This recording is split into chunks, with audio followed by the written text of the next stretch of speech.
Predominantly in utensil washers, the option is normally to have two sinks. The trouble with using two sinks, it's very labour intensive.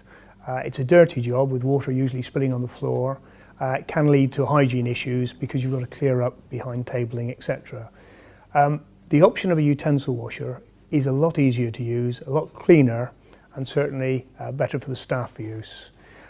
There is obviously a financial benefit to using it because it uses considerably less water than a standard sink unit, and in one case we've done recently saves up to £7,000 a year rather than a set of sinks.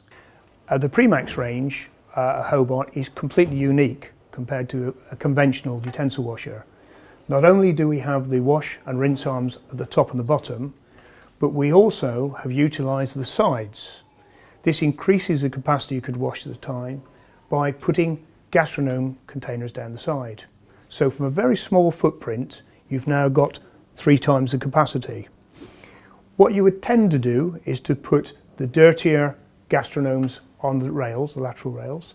You have direct detergent spray and you have direct wash arms. So how that operates is that when you switch the machine on, it will spray detergent directly onto the pan, hold it for 30 seconds to be able to work into the grease, and then go through the wash cycle. The Premax also includes a steam option which produces steam, which greatly enhances the quality of what you're washing.